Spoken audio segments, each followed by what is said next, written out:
Ladies and gentlemen, he's a child of God, a husband, NRA conservative, radical right-wing supervillain, and Twitter rock star.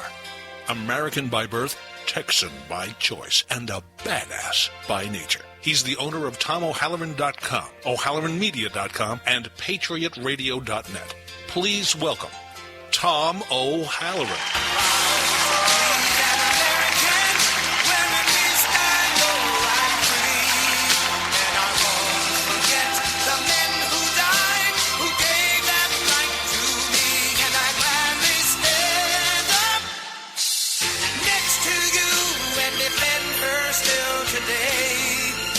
There ain't no doubt I love this land. God bless the USA.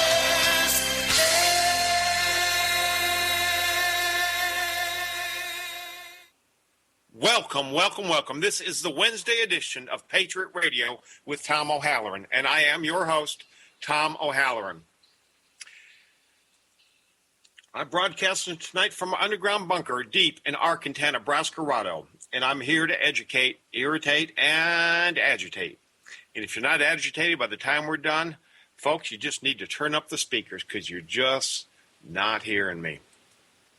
If you'd like to join the conversation tonight, please call 888-909-1050. If you'd like to listen on your phone, the number is 832-999-1050. You can also watch the live stream video or listen to the audio and join in the chat room, all at patriotradioshow.com. Again, my name's Tom O'Halloran. On Twitter, I'm TPO_hisself. You can find my main blog at tomohalloran.com. When you get there, be sure to follow me on Facebook, Twitter, Spreaker, and any other social media that you fancy. While there, please also follow Veronica Coffin. She's my editor. She manages 15 websites. And without her doing all of that, I couldn't do this. So you'll find her follow button on the bottom of each and every post. And Veronica, I do appreciate you more than you know. I'm on air 3 nights a week, so be sure to catch Patriot Radio with Tom O'Halloran every Tuesday and Wednesday at 7 p.m. Pacific Standard Time. On Fridays, I do Jihad on America, same time, 7 p.m. Pacific Standard Time. On Fridays, I cover the Islamists in America, who they are, what they want, and why you should be afraid. Each week, we continue pulling back the mask of Islam, taking a look at what's being done in the name of Islam, both here and abroad. I do the news of Islam around the world because it's a glimpse into the future of America if we continue to allow the cancer of Islam to spread in the homeland. If you did not catch my show, The Muslim Brotherhood, or my show, Islam is Not a Religion, please be sure to go to patriotradioshow.com. Listen to both of those shows. It will open your eyes to what's really going on. And it will also give you a good foundation upon which we build each week. Keep abreast of my live shows. Listen to the live stream as well as archives of any shows that you may have missed, all on patriotradioshow.com. We're going to begin the show the same way we do every Tuesday and Wednesday, by going through a list of 310 impeachable offenses committed by Barack Hussein Obama. Some of these are old, from the early part of his first term, but I go through them anyway just to remind you of the crimes this man has committed. Appointment of a shadow government, some 35-plus special individual termed czars who are not confirmed by the Senate and only respond to the president, yet they have overreaching regulatory powers, a clear violation of the separation of powers concept. No congressional support for Libyan action, a violation of the War Powers Act. Obama lied to the American people when he said there were no troops on the ground in Libya, and then later said there were only logistical troops, which was another lie. Betraying of allies, Israel and Great Britain. Obama has placed the security of our most trusted ally in the Middle East, Israel, in danger, while increasing funding to the Palestinian Authority, Fatah, and Hamas, just Muslim Brotherhood organizations whose sole goal is to wipe out Israel. Backdoor implementation of the DREAM Act that would grant 22 million illegals amnesty. He passed it by executive order, clearly outside of presidential authority. Telegraphing troop reductions to the enemies. No president, no commander would ever do such a thing. This man is such a neophyte. He has no clue as to how wars are fought, only how to run from them. Now, we've got a full show tonight. I want to go over a few comments on the president's speech that ended just a few minutes ago. If you listen to the speech and you want to talk about the speech, please call in. I will take calls on that topic. So a couple of weeks ago, President Obama says, I don't have a strategy on ISIS. This is kind of a new thing. Well, ISIS has been growing and building for about 3 years now, so how could we expect Obama to know about it? Something as new as 3 years. Of course he's caught off guard. But tonight he thought he laid out a strategy. He stood up there all pompous and condescending. And he laid out his plan. And if I was a junior high school teacher and a student of mine brought me a plan like this, I would have failed him, even as a junior high schooler. He had no objective. There were no obtainable goals to wipe out ISIS. There was no timeline. We're going to start this at some time in the future, and it will be done sometime down the road. Of course, knowing Obama, that can will be kicked into the next presidency. He'll fire a couple missiles, do a little bit of activity, and leave it up to the next president to clean up. There were no details on a coalition. We have no idea if we're going in alone, whether we're working with Saudi Arabia, whether we're working with a whole host of countries. Nothing was given up.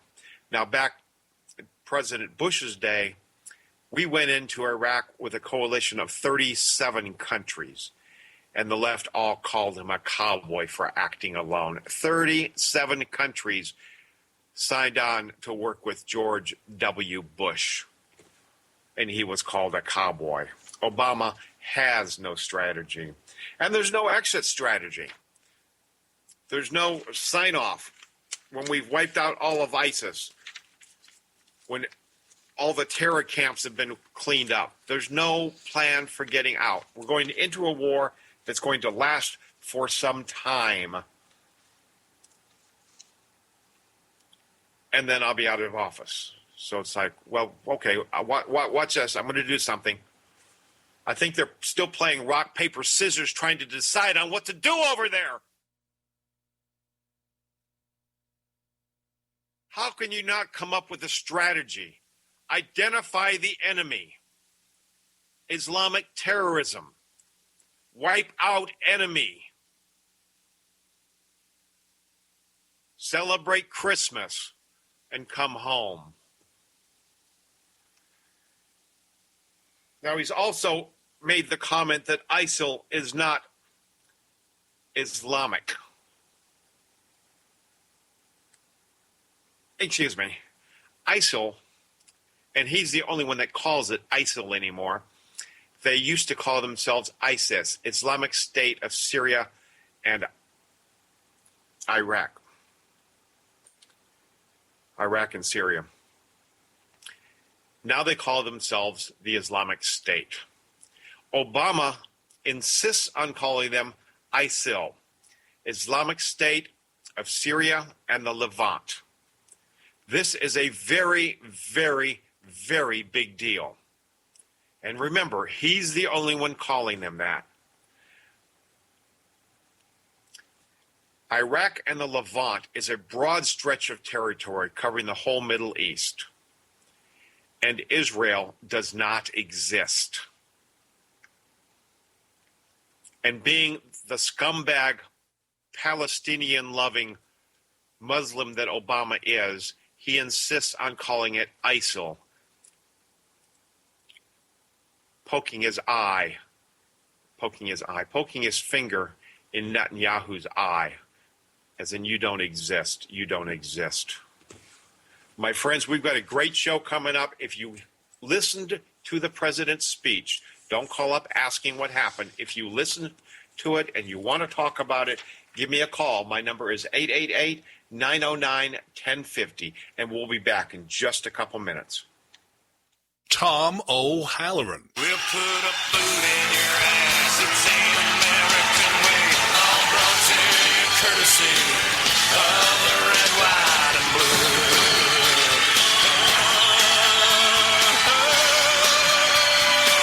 Of my red, white, and blue.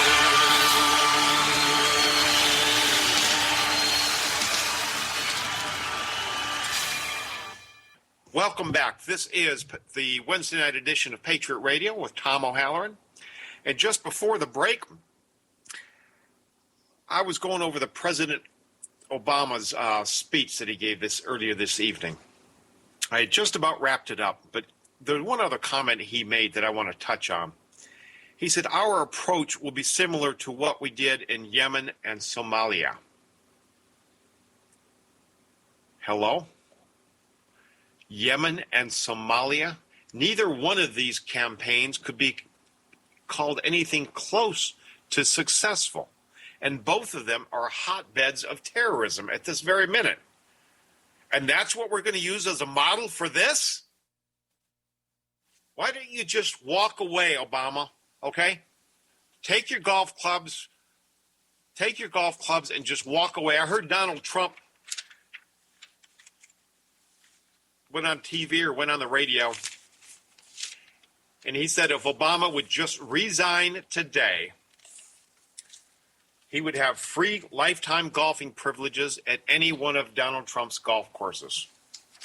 I guess Obama was rather frustrated. He'd tried to go golfing 3 or 4 times in the last couple of weeks and was unable to get on the course because they're starting to turn him down. Why kick all the other golfers off the golf course where you're making money and just have one guy on there? So he's starting to get rejected at golf courses, and Donald Trump was looking to save his day. I'm going to change the pace a little bit. A little break from my ranting and raving. Zero Hedge it's a website, Zero Hedge put up a list of 11 ways you know you live in a country run by idiots. And Glenn Beck read it on his show, and I got hold of it, and I just can't resist. It's kind of along the lines of you might be a redneck if you get arrested for hunting or fishing without a license, but not for being in the country illegally. You live in a country run by idiots.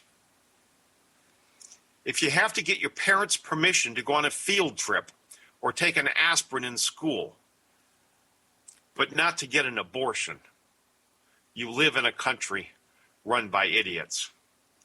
If you have to show identification to board an airplane, cash a check, buy liquor, check out a library book, but not to vote on who runs the government, you live in a country run by idiots. The government wants to ban stable, law-abiding citizens from owning gun magazines with more than 10 rounds, but gives 20 F-16 fighter jets to the crazy Muslim Brotherhood in Egypt. You live in a country run by idiots. If in the largest city you can buy you can buy two 16-ounce sodas, but not a 24-ounce soda, because 24 ounces of sugary drink might make you fat. You live in a country run by idiots. If an 80-year-old woman can be strip searched by TSA, but a woman in a hijab is only subject to having her neck and head searched, you live in a country run by idiots. If your government believes that the best way to eradicate trillions of dollars of debt is to spend trillions more, you live in a country run by idiots. If a 7-year-old boy can be thrown out of grade school for saying his teacher's cute, but hosting a sexual exploration or diversity class in grade school is perfectly acceptable, you live in a country run by idiots. If hard-working success are met with higher taxes and more government intrusion, while not working is rewarded by EBT cards, WIC checks, Medicaid, subsidized housing, and free cell phones, you live in a country run by idiots. If the government's plan for getting people back to work is to incentivize not working with 99 weeks of unemployment checks and no requirement to prove they've applied but can't find work, you live in a country run by idiots. If being stripped of the ability to defend yourself makes you more safe, according to the government, you live in a country run by idiots. And that's it. A little bit of humor, sad, dark, depressing humor. And there was a high school this week where an Army officer went in to meet with his child's counselor. This Army person was a lieutenant colonel, and he was not allowed on campus because he was in uniform. And the uniform might offend some people. Here's a better answer. Kick the Muslims out of the damn school. Our country, our uniform, our pride. The security guard turned him away. 3 other people came out and said the same thing. Once the media got involved, once the school board got involved, apologies were made. But it doesn't negate the fact that a lieutenant colonel with 3 tours in Iraq got turned away from seeing his daughter because he was in uniform. We talked about this just a little bit last night. Obama has created a pandemic, and it's not being discussed.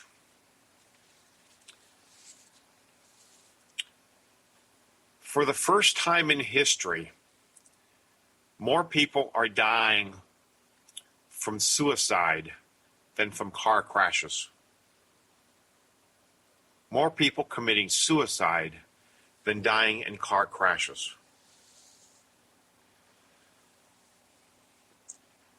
Think about that for a second. Suicide accounts for 3.6% of all Texas deaths. With veterans, it's 16.9%. 16.9%. That's mind-boggling. Mind-boggling. Now, whether it's tied to not getting the care or whether it's tied directly to the economy, it doesn't really matter. The price has more than quadrupled from 2008 to 2010.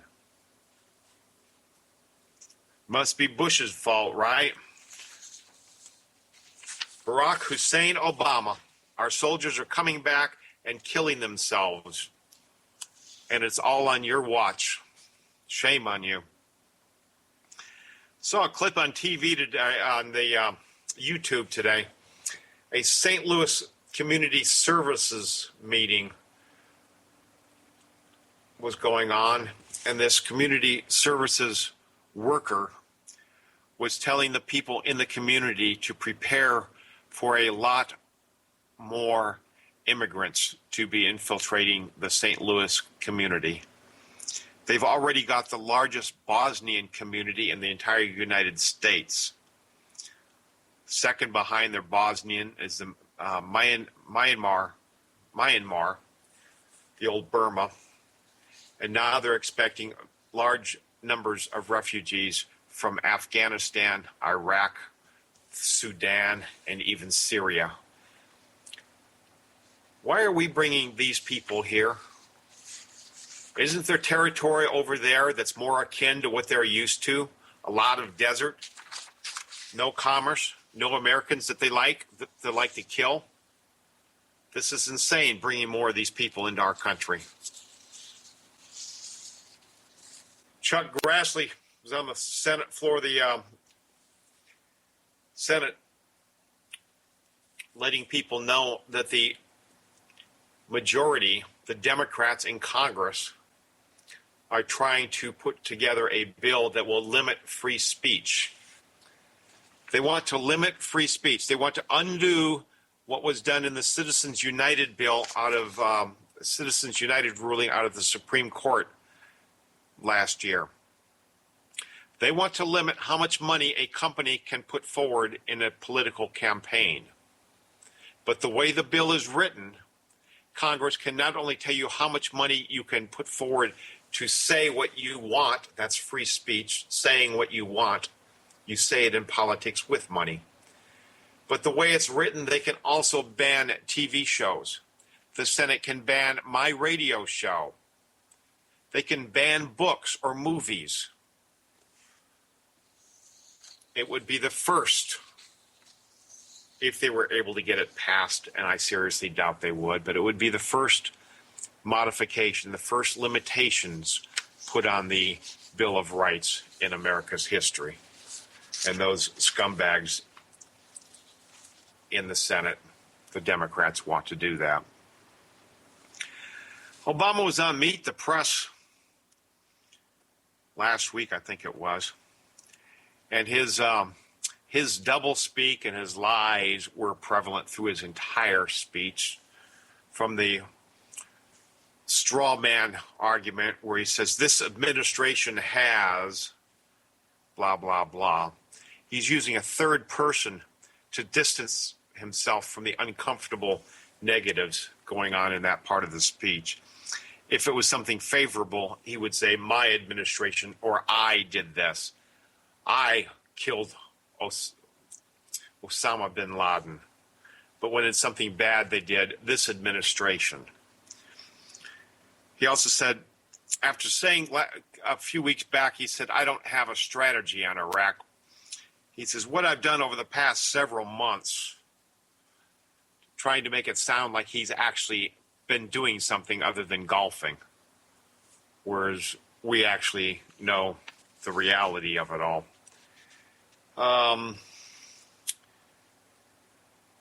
He was asked the question, what do you want the American people to take away from a planned speech the day before 9/11? He says, more than anything, I want American people to understand the nature of the threat and how we are going to deal with it. Huh? What did he say? He said nothing. He didn't say how we're going to deal with it. He doesn't even know how we're going to deal with it. But he wants us to understand how he's going to deal with it. He's the one that doesn't understand the threat.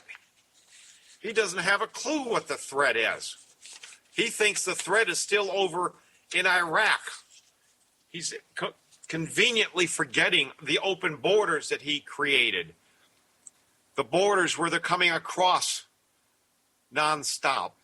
Folks, we got a hard break. We do need to pay some bills. Please stick with us. We got a whole lot more coming up. Tom O'Halloran, holding the line against tyranny from Washington, D.C. I am America. One voice, united we stand. I am America. One hope to heal our land. There is still work that must be done. I will not rest until we've won. I am America.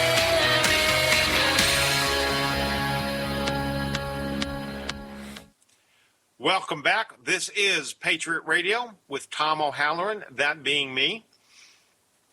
And we usually start our show off with two pieces. I do the articles of impeachment on Obama, and then I do another piece, which I missed tonight. It was shuffled down into my stack, so I'm going to do it now. Obama's always talking about the illegal aliens, or as he calls them, the undocumented workers. Yeah, right. The illegals. Like they're just good people. They're just Jose and Maria wanting to come up and pick some strawberries or some oranges or whatever. Just trying to find a better life for themselves. Yeah, they sure are. To keep in your mind who's really coming across the border, each week I read through a half a dozen of these just hardworking people to, again, bring it into focus for you.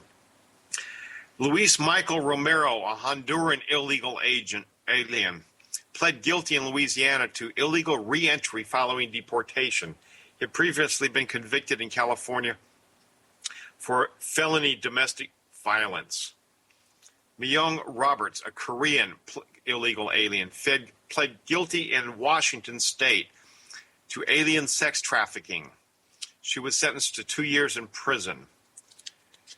Juan Hernandez and Olivier Hernandez and Pedro Cruz, all Mexican illegal aliens, pled guilty in New Orleans to conspiracy to distribute cocaine and marijuana. Yanira del Carmen Guerrero Arande, a Salvadoran illegal alien, residing in Maryland, pled guilty to child sex trafficking for recruiting a runaway pregnant 15-year-old into prostitution. 15-year-old runaway that was pregnant. Good Lord. Genaro Torres and Maria Garcia, Mexican illegal aliens, were convicted in New York of cocaine trafficking. Torres was sentenced to 10 years in prison and Garcia to 4 years. So those are the kindly neighbors that Obama wants you to accept in the future. I think we need to get rid of Obama. That's what I'm saying. We talk frequently about the knockout game. The knockout game is covered in Colin Flaherty's book, White Girl Bleed a Lot. It's a black gang violence that's sweeping the country. Over 300 incidents in 80 different cities. Typically, there's going to be 8 to 20 black youths swarming on a little old lady, a defenseless teenager, somebody that can't fight back. We reached a record, the depths of depravity this week. Crown Heights in New York.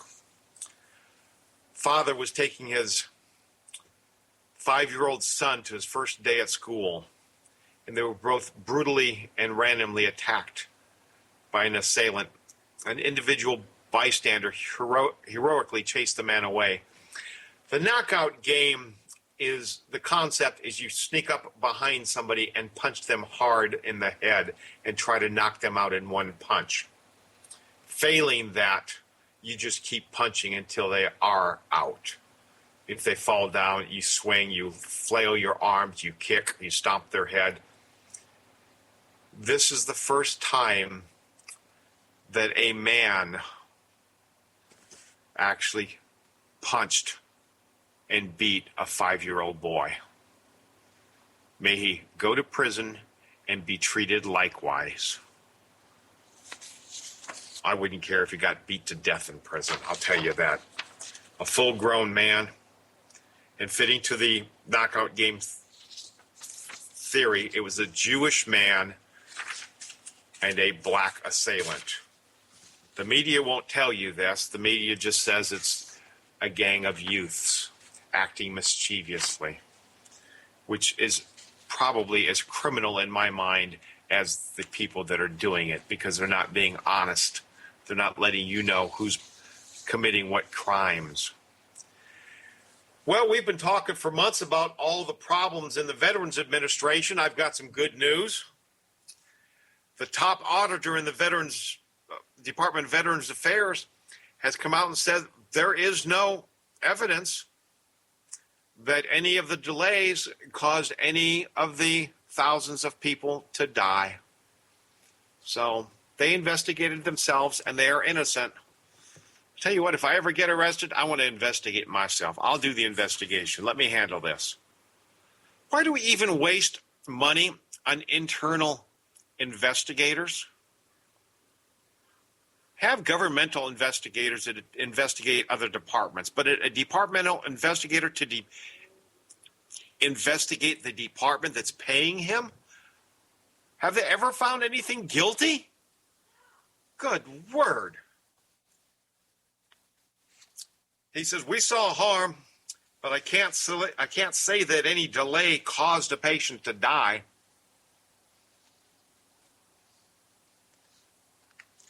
There are rumored to be upwards of 1,000 veterans that have died waiting to get seen by the Veterans Affairs Department. And that is extremely, extremely shameful. Coming up next, Obama and his administration are renewing their attempts to force the Little Sisters of the Poor to obey the HHS mandate. They're coming after these nuns again, trying to force them to pay for birth control that is abortive, birth control that actually kills a fetus, which is against all Catholics' religious beliefs. And Obama just can't stand the thought of anybody having religious beliefs. Now, the Supreme Court came out and ruled in favor of Hobby Lobby and a couple of other groups, and the Little Sisters of the Poor were believed to be grouped within that, but Obama seems to think that he's got an edge where he can cut them apart from the Hobby Lobby part of the decision, and he's going to go after them and make them either pay for the abortion pills or pay his, $1 million a day for penalties. He'd rather beat up on a couple of nuns than take it like a man. Now, the real sad part of this, well, the sad part is he's trying to beat up on a bunch of nuns doing some good work. But Obama has given exceptions. He's given exclusions from the mandate to certain companies, to certain unions, to certain supporters.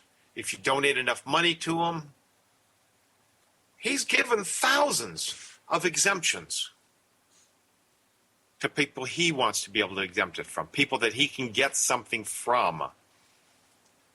But he won't give it to these poor nuns. How can you even feel like a man when you're trying to beat up on a couple of nuns to force them to give out abortion pills? I mean, that is about as godless as the knockout game. That's what he's trying to do. He's trying to knock the nuns out. He didn't get him in the first swing, so he's trying again. Just another thug. Just another thug. Well, he's ticked off the Latinos. They were all waiting for the pen and the phone. They were waiting for their executive order giving every brown-skinned that managed to sneak into the country amnesty. And Obama saw the writing on the wall. The Democrats told him, if you sign that, none of us will get reelected. So he's playing politics again. He's once more stalling something until after this election. He says he'll still do it. He's still going to do it. But he met with the Congressional Hispanic Caucus. This is so stupid. There's a Congressional Hispanic Caucus where all the Hispanic congressmen meet and have their little talk about things that are important to them. There's a Congressional Black Caucus. How much hay do you think would be thrown if somebody went up there and started a Congressional White Caucus? Why is it good for them, but it's not okay for us? If we do it, it's racist. If they do it, it's just pride in their heritage. Well, this is my heritage, okay? I'm not saying I'm white and I'm better than brown-skinned people or black people, but I'm as proud of my race as they are of theirs, so why don't we get our own Congressional White Caucus? I want to know. Folks, stick with us. We got a lot more coming up. Well, not as much as we had earlier. We're getting through it, but stay with us. We'll be right back. Tom O'Halloran has a not-so-common core spelling lesson for the Obama administration. Ready?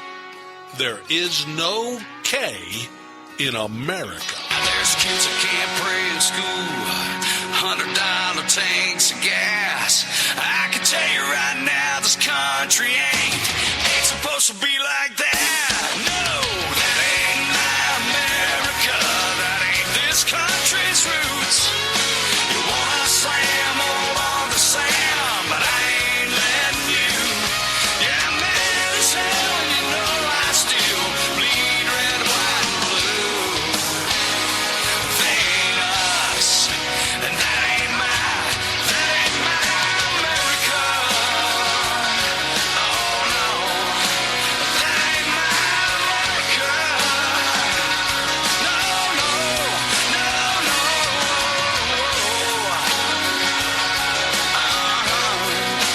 That ain't my America.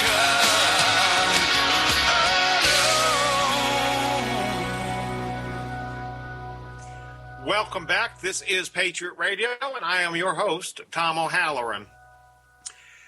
Last night we talked briefly on the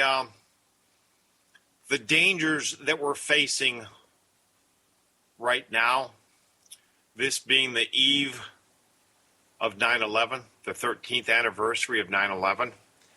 And there are 11 Libyan jetliners that are missing. They could be turned into attack weapons. We've had an open border for the last 8 months, 9 months. We know Islamists have been coming across the border. We don't know what they've been bringing, whether they're dirty bombs or chemicals or just themselves. We don't know. But tomorrow we'll know. We'll either be attacked from within or we won't. But we may already be attacked, not from the Islamists as much as from Obama himself. He opened the gates, the floodgates, and has allowed tens of thousands, it's estimated to be close to 100,000 and maybe even more, illegals to come into the country this year without being tracked. We don't know where they're at. Or if somebody does, they're not saying, because congressmen and governors have tried to find out where these people are, and they're not being told. But what we do know is that there are thousands of people that have been in the hospital in the last couple of weeks with the enterovirus 68D, a very rare virus. We've almost never seen it. When we did, it was in very small numbers, and it wasn't respiratory like it is now.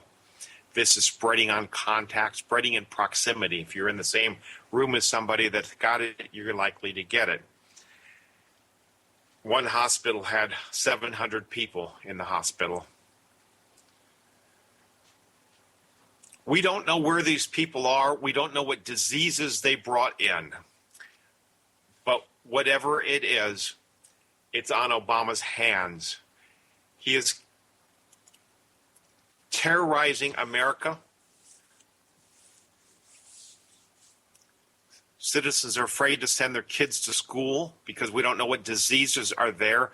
The illegal aliens don't have to get their shots before they go to school like citizens do. We have to be responsible and not infect other people. But these kids are going to school. They're not getting inspected. They're not seeing a doctor to see if they're infectious. We've got people coming across with typhoid, with strep, with hepatitis. We've got people coming across with any number of diseases.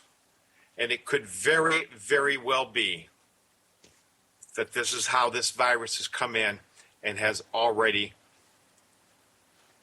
infected upwards of 2,000 American citizens. Obama attacking Americans on every front. Dick Cheney was traveling through the Middle East recently. He was giving a speech at the American Enterprise Institute. He says, our Israeli and Arab allies in the Middle East no longer trust the United States and deeply believe that the United States has been supportive of the Muslim Brotherhood because of the way the United States has conducted itself over the last few years. And we've talked about this repeatedly over the past several months. Just last week, I mentioned that the Egyptians and the UAE got together and attacked ISIS, held several airstrikes on ISIS in Iraq. So two countries getting together to attack a third country, and it's the first time in history that the United States of America wasn't consulted before such an attack. It wasn't consulted because, like Cheney said, and like I said the other night, we're not trusted. We're not trusted. Why would they consult with Obama about an attack they wanted to hold on ISIS when they know that Obama has been supporting ISIS? They have been giving money and weapons to ISIS. Obama, as my friend in the chat room says, Ron, you're absolutely right. Obama is the Muslim Brotherhood. A suspected Mexican cartel hitman has been charged for the brutal double murder of a Texas family. They were sitting down for dinner in the Texas border town in Hidalgo County. The Justice of the Peace just arrested this guy, placed a $1.7 million bond on him, killing an American family. There was another one last week, a cartel hitman as well. This one's a cartel guy.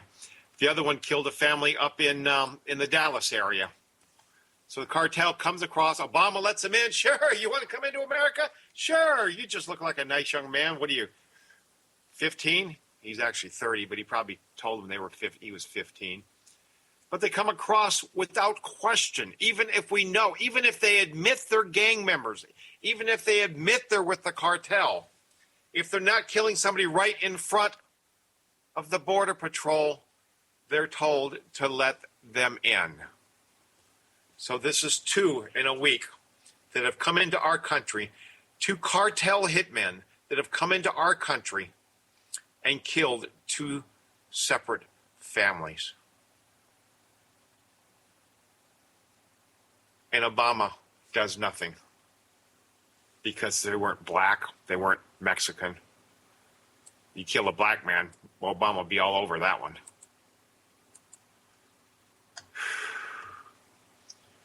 Michelle Bachmann was on TV this week. She said she was told by the FBI that Americans that go fight with ISIS will certainly be allowed back into the country. Now, Australia, Great Britain, France, they're all putting rules in place. If you leave America and you go fight with ISIS, if you go fight in a terrorist war, you will not be allowed back into your home country. But the FBI told Michelle Bachmann that they will definitely be allowed back in. And there are people going from her state up in Minnesota. There's a lot of Somalis up there, and they are traveling over and fighting with ISIS. And the FBI doesn't see a problem with them coming back. What could be the harm? They're just going over, they're killing people, learning how to do bombs, learning how to assassinate, learning how to behead the enemy. Well, how much trouble could they get in over here? It's a scary world, people. We'd better wake up, put a stop to this.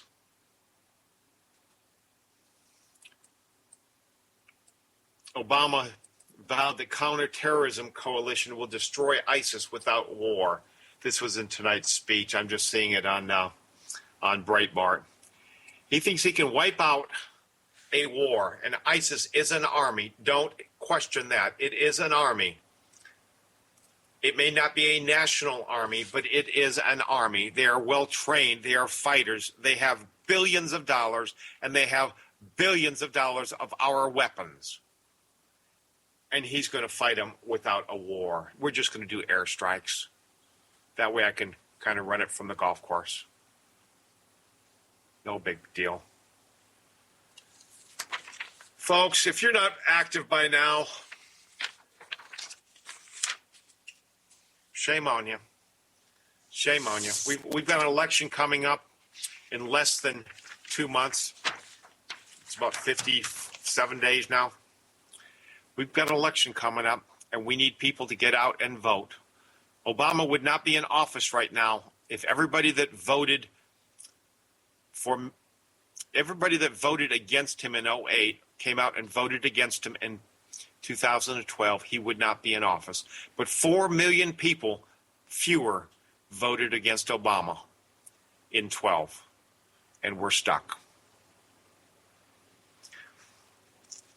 Now, it's not too late to turn the country back around and get it back on track. But at this point in the fight, you're either helping or you're part of the problem. So it's time to take the gloves off and fight for what you believe in. There's a lot of people out there intent on destroying America.